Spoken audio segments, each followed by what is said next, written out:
उत्तर प्रदेश के जिला चित्रकूट में एक थाना लगता है पहाड़ी, और पहाड़ी थाने में ही एक लड़का जिसका नाम मूलचंद होता है, वो थानेदार के पास ये कहने के लिए आया था कि साहब उसका भाई गायब हो गया है, लापता हो गया है, आप गुमशुदगी की रिपोर्ट दर्ज कर लीजिए। जैसे ही वो थाने के अंदर जाने वाला था, संतरी उसको रोक लेता है। रोकते ही पूछता है कि क्या बात है, क्या परेशानी है, जब हम यहाँ पर खड़े हुए हैं तो हमसे बात करो। तो उसने संतरी को पूरी कहानी बताई कि साहब इस तरह से वो रिपोर्ट दर्ज कराने के लिए आया है। जैसे ही संतरी ने ये बात सुनी, उसने कहा कि ठीक है, आराम से यहीं रुको, मैं एक बार साहब से पूछ के आता हूँ। संतरी साहब यानी कि थानेदार के पास पहुंचता है और वहां जाने के बाद पूरी कहानी बताता है कि साहब एक लड़का आया है, उसका भाई कई दिनों से लापता है। पहले से ही थानादार किसी बात को लेकर गुस्से में बैठा हुआ था। उसने संतरी की तरफ घूरते हुए गुस्से में कहता है कि मेरे पास कोई यही काम थोड़ी नहीं है, एक काम करो, जाकर उससे कह दो कुछ देर इंतजार करे, फिर बात करना। अब ऐसी स्थिति में जो लड़का मूलचंद आया था, वो सुबह से शाम हो जाती है, लेकिन उसका नंबर नहीं आता और थानेदार कब थाने से गायब हो जाता है, इनकी काम से निकल जाता है, पता ही नहीं चलता। वो लड़का फिर अगले दिन आता है तैयार होकर, ये बताने के लिए कि मेरा भाई गायब है, गुमशुदगी दर्ज कर लीजिए, मेरे भाई को कहीं से ढूंढ दीजिए। अगले दिन जाता है तो थानेदार तो वही था, लेकिन जो संतरी था वो बदल चुका था। अब नए संतरी ने पूछा कि क्या बात है, तो उसने पूरी कहानी उसको बताई। फिर संतरी थानेदार के पास पहुंचता है और थानेदार फिर से ही गुस्सा करता है। गुस्सा करने के बाद उससे कहता है कि जाकर कह दो फिर आए। वो लड़का फिर चला जाता है और फिर जाने के बाद अगले दिन आता है। आखिरकार तीसरी चौथी मुलाकात में फिर उस लड़के की थानेदार से मुलाकात हो जरूर जाती है, लेकिन इतनी भयानक मुलाकात होगी उस लड़के ने कभी सोचा नहीं था। जैसे ही उसने थानेदार के सामने अपना नाम मूलचंद बताया और कहा कि मेरा भाई गायब है, लापता है, आप गुमशुदगी की रिपोर्ट दर्ज कर दीजिए और मेरे भाई को कहीं से भी ढूंढ के ला दीजिए। जैसे ही थानेदार ने सुना, थानेदार ने उसको कम से कम एक ही सांस में एक के बाद एक बहुत सारी गालियां दी और गाली देने के बाद कहा कि थाने से अगर तू यहां से दिखाई नहीं दिया, भागा नहीं, तो फिर देखना तेरे साथ में क्या हश्र करूंगा। वो लड़का डर जाता है, सहम जाता है। सहम जाने के बाद फिर से यहाँ से चला जाता है। आखिरकार करे तो क्या करे, एक हफ्ता बीत जाता है। एक हफ्ते बीतने के बाद फिर से थाने में आ जाता है, क्योंकि पुलिस से ही एक आखिरी उम्मीद थी, पुलिस ही शायद उसके भाई को ढूंढ सकती थी, और इसलिए वो बार बार पुलिस के पास आ रहा था। उसका भाई कई महीनों से लापता था। वो परेशान हो जाता है। इस बार ना वो संतरी के पास जाने की हिम्मत जुटा पा रहा था और ना ही थानेदार के पास जाने की हिम्मत जुटा पा रहा था। थानेदार की आखिरकार जब थाने से बाहर निकल रहा है तो उस मूलचंद पर नजर पड़ जाती है, लेकिन थानेदार ने उससे कुछ कहा नहीं। फिर अगले दिन जब दिन बीत रहे थे तो आखिरकार 4-5 दिन के बाद थानेदार ने उससे पूछ ही लिया, क्या बात है, क्या परेशानी है, पूरी बात बताओ। जब पूरी बात सुनी जाती है, पूरी बात सुनने के बाद वो कहता है कि साहब वो फला गांव का रहने वाला है, उसका भाई इतने दिनों से लापता है, कहीं अता पता नहीं चल रहा है, आप मदद कर दीजिए। थानेदार कहता है कि एक काम करो, मुझे कम से कम 10 फोटो लेके आओ अपने भाई के, साथ ही एक पंपलेट छपवा के लेके आना। उसके बाद तुम्हारी इसमें हम मुकदमा दर्ज कर लेंगे और जो भी बन पड़ेगा हम तुम्हारी मदद करेंगे।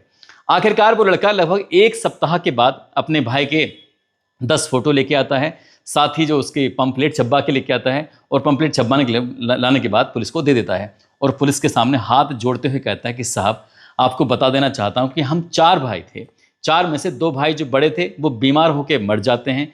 जो तीसरे नंबर का भाई है वो अचानक से गायब हो जाता है। वो ड्राइवर था, कई दिन के लिए गायब जरूर हो जाया करता था, लेकिन इस बार तो सर कई महीने हो गए हैं गायब हुए, आप हमारी मदद कर दीजिए। पुलिस ने उसकी गुमशुदगी दर्ज तो कर ली, लेकिन जैसा गुमशुदगी के मामले में पुलिस करती है, ठीक वैसा ही पुलिस ने किया। यानी कि एफआईआर दर्ज करने के बाद पुलिस ने कोई ईमानदारी से उसमें कार्रवाई नहीं की, ढूंढने में कोई शिद्दत नहीं दिखाई, और यह मामला कहीं ना कहीं आया गया होता चला जाता है। यदि गांव में एक व्यक्ति का टीबी खराब ना होता, यदि उस व्यक्ति को टीबी की जरूरत न पड़ती, तो शायद इस कत्ल का कभी खुलासा नहीं होता और जो भाई गायब हुआ था वो कभी सामने नहीं आता। सामने भाई आता जरूर है, लेकिन कंकाल के रूप में सामने आता है। जब लोगों को पता चलता है कि उसकी हत्या करके उसको मारकर दबा दिया गया है, तब लोगों को बड़ा आश्चर्य हो रहा था और पुलिस को इस बात को लेकर बहुत ज़्यादा खरी खोटी सुनने को मिलती हैं। आदाब, नमस्कार, सत श्री अकाल। मैं उस्मान सैफी। उत्तर प्रदेश के चित्रकूट जिले में थाना पहाड़ी लगता है, इसका गांव लगता है लोहदा, और लोहदा गांव की रहने वाली एक महिला जिसका नाम चुनकी देवी होता है। चुनकी देवी, जिसकी उम्र लगभग 70 साल के आसपास होती है। ये 6 जुलाई साल 2018 की सुबह लगभग 7 बजे के आसपास का वक्त हो रहा था। वो महिला अपने घर में झाड़ू लगा रही थी। झाड़ू लगाते लगाते जैसे ही एक कमरे में जाती है, कमरे में जाने के बाद अचानक से एक गड्ढा था, उस गड्ढे में उसका पैर जाता है। अपना भी गड्ढा होता है और गड्ढा होने के बाद पैर जाता है और वो बूढ़ी औरत जो होती है उस गड्ढे में प्रवेश कर जाती है, गिर जाती है। अब जितना वो निकलने की कोशिश कर रही थी, उतना ही उस गड्ढे में धंसती चली जाती है। तब वो डरते डरते फिर रोने लगती है, और रोते रोते जब ज़ोर ज़ोर से लोगों को आवाज़ लगाती है, आवाज़ लगाने के बाद रो रही थी, चीख रही थी, चिल्ला रही थी। उसकी सुबह सुबह चीखों की आवाज़ सुनने के बाद आसपास के जो घर थे वहाँ तक आवाज़ पहुँच जाती है, और जैसे ही लोग आते हैं, आने के बाद देखते क्या है, कमरे में अचानक से एक गड्ढा सा हो गया है, और उस गड्ढे में वो आधी महिला गड्ढे में फंसी हुई है और आधी गड्ढे से बाहर है, और वो निकलने की तमाम तरह की कोशिश कर रही थी, छटपटा रही थी, लेकिन वो निकल नहीं पा रही थी। गांव के लोगों ने आखिरकार उस महिला को उस गड्ढे से बाहर निकाला, और जैसे गड्ढे से बाहर निकालने के बाद उस गड्ढे में टॉर्च लगाकर देखा जाता है तो उसमें एक इंसान की खोपड़ी दिखाई दे रही थी, जैसे कंकाल का रूप वो ले चुकी थी। जैसे ये बात देखी गई, उसके बाद उस महिला को बताया गया, उसके परिवार के सदस्य थे उनको बताया गया, और घर में जितने भी लोग मौजूद थे सब के सब डर की वजह से बाहर निकल आते हैं। अब घर में जाने की फिर किसी के अंदर हिम्मत नहीं थी।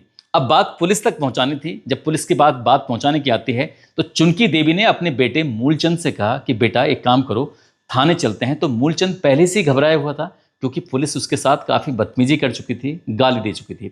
माँ और बेटा हिम्मत जुटाते हैं, सीधा पुलिस स्टेशन पहुंच जाते हैं। पहाड़ी पुलिस स्टेशन जाने के बाद जैसे ही ये बात रखने वाले थे, थानेदार देखते ही उनको कई गालियां दे देता है, और कई गालियां, गंदी गंदी गाली देने के बाद कहता है कि ज़्यादा दिमाग खराब हो गए, देख लेना तुम दोनों को गिरफ्तार करने के बाद जेल भेज दूंगा, वहीं बैठे बैठे सड़ते रहोगे।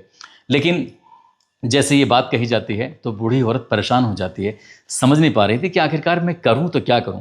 जैसे ही वो थाने से बाहर निकलती है, बाहर निकलने के बाद इसके बाद उस जगह पर एक दो पत्रकार खड़े हुए थे। पत्रकार ने पूछा कि अम्मा क्या बात है, तुम यहाँ क्यों आई हो, क्या परेशानी है, क्या नहीं है। वो बताती है कि उसके जो बेटा था जिसका नाम शिव मोचन विश्वकर्मा होता है, वो काफ़ी दिनों से लापता था, गायब था। घर में ये गड्ढा है और गड्ढे के अंदर उसकी लाश पड़ी हुई है। मैं पक्के के दावे के साथ कह सकती हूँ कि मेरे बेटे की ही लाश है। मैं पुलिस के पास आई तो पुलिस सुनती नहीं है, पुलिस गंदी गंदी गालियाँ उड़ दे रही है। इतनी बात सुनने के बाद पत्रकार ने सीधा एसएसपी को फ़ोन लगाया, और एसएसपी को फ़ोन लगाने के बाद पूरी कहानी बताई। और जैसी बात एसएसपी तक पहुँचती है तो एसपी होते हैं मनोज कुमार झा, और सर्किल ऑफिसर होते हैं शिवचरण। वो सूचना मिलने के बाद जब मौके पर पहुँचते हैं तो थानेदार को भी आदेश दिया जाता है। अब जब थानेदार को आदेश दिया जाता है तो थानेदार अब तक तो सीधे मुंह बात नहीं कर रहा था, लेकिन थानेदार वो आगे पीछे ऐसे घूमने लगता है। आखिरकार पुलिस घर पहुंचती है। घर जाने के बाद अब उसी दिन शाम को ही गड्ढा खोद कर देखा जाता है कि क्या मामला है, क्या नहीं है।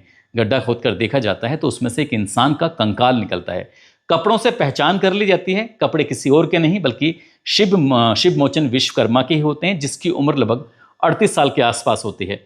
जब उस बूढ़ी औरत से पूछा जाता है तो बताती है कि उसके 4 बेटे होते हैं। 2 बेटों की पहले से ही बीमारी के चलते मौत हो जाती है। जो ये तीसरे नंबर का बेटा है जिसका नाम शिव मोचन विश्वकर्मा है, वो पेशे से ड्राइवर होता है और बाहर कई कई दिनों के लिए चला जाया करता था। करीब करीब 10 साल पहले उसकी छत्तीसगढ़ के एक बिलासपुर जगह लगती है, वहाँ एक गाँव लगता है देवरी की पंधी। वहाँ के रहने वाली माया देवी नाम की लड़की से उसकी शादी हो जाती है। उससे उसके 2 बच्चे भी हैं, एक का नाम मासू है, एक का नाम हिमांशु है। पुलिस को जो पूरी कहानी बताई गई तो पूरी कहानी बताने के बाद पुलिस ने पूछा कि अब फिलहाल माया देवी कहाँ पर है। तो वो कहती है कि मुझे दिन तारीख तो याद नहीं है, लेकिन शायद वो दीपावली के 1 महीने के बाद की बात है। दीपावली थी 19 अक्टूबर 2017 को, और ये बूढ़ी अम्मा बात कर रही थी नवंबर 2017 की। वो माया देवी अपने दोनों बच्चों के साथ लेने के बाद सास के पास पहुंचती है और सास से जाकर कहती है कि अम्मा जी, जो पति हैं वो दूसरे राज्य में काम के लिए गए हैं और इस बार तो वो बहुत दिनों के बाद वापस लौट कर आएंगे।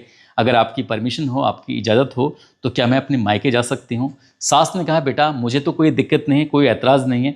अपने बच्चों को लेके जा रही हो? हाँ जी, मैं अपने बच्चों को लेकर अपने मायके जा रही हूँ।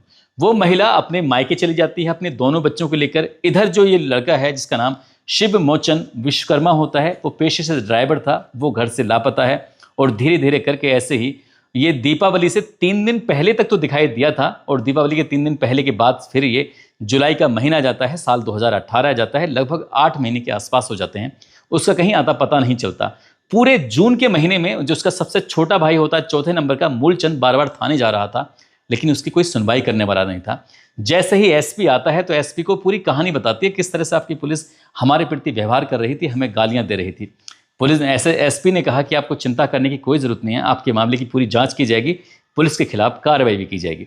अब ऐसी स्थिति में जो माया देवी होती है उसके घर पर एक टीम भेजी जाती है, और जब टीम भेजी जाती है पता करने के लिए कि आखिरकार माया देवी कहाँ है, उसके बच्चे कहाँ हैं, क्योंकि 7-8 महीने से उसका पति गायब है और वो उसको कोई फिक्र ही नहीं है। जब पुलिस की टीम वहाँ पहुँचती है तो पता चलता है कि वो वहाँ पर नहीं है। हालांकि बच्चे अपनी नानी के यहाँ पर ज़रूर थे, लेकिन माया देवी वहाँ नहीं थी। अब माया देवी के बारे में जब पता करने की कोशिश की जा रही थी तो पता चलता है कि वो बच्चों को नानी के यहाँ छोड़ने के बाद गायब हो जाती है, उसका भी कहीं अता पता नहीं चलता।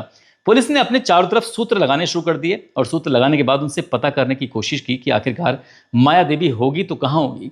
तभी गांव के ही कुछ लोग कहने लगते हैं कि टुल्लू उर्फ रज्जन राजपूत नाम का एक लड़का है साहब, जब से वो शिव मोचन गायब है तब से ये भी गायब है, आप इसके बारे में पता करिए। लेकिन ऐसा लगता है कि वो अपने घर वालों के संपर्क में है, परिवार के दोस्तों के संपर्क में है।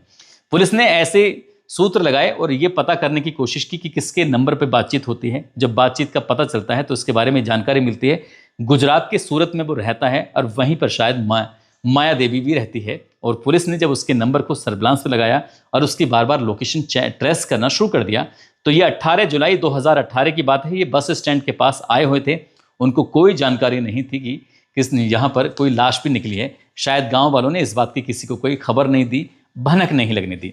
आखिरकार पुलिस उसको गिरफ्तार करती है और गिरफ्तार करने के बाद उससे पूरी कहानी को बयां करती है और माया देवी से भी जब सख्ती से पूछताछ करती है तो चौंकाने वाली कहानी सामने आती है।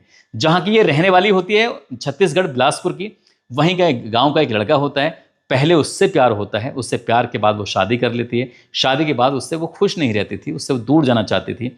इसके बाद उसकी ज़िंदगी में शिव मोचन विश्वकर्मा आता है, उससे वो शादी करती है और करीब करीब ये 10 साल पहले यानी कि लगभग साल 2008 के आसपास में उसने उससे शादी की थी। शादी करने के बाद 2 बच्चे पैदा हो जाते हैं।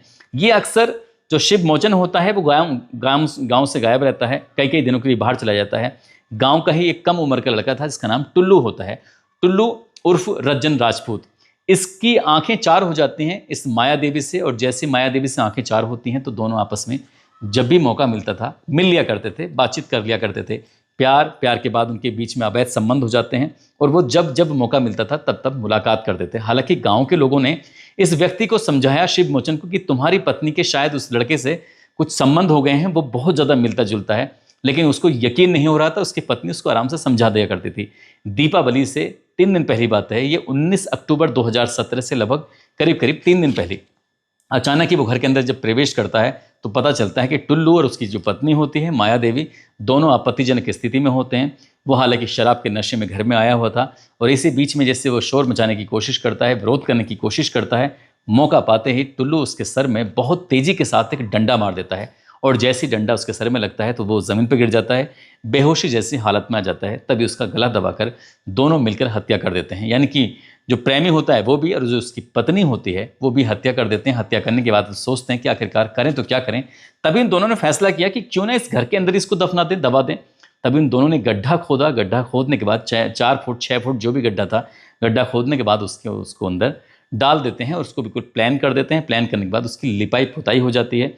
अब उसी के ऊपर चारपाई लगती थी और चारपाई लगने के बाद अब ना कोई रोकने वाला था, ना ही कोई टोकने वाला था, ना कोई खौफ था, ना कोई डर था, किसी बात की कोई दिक्कत नहीं थी।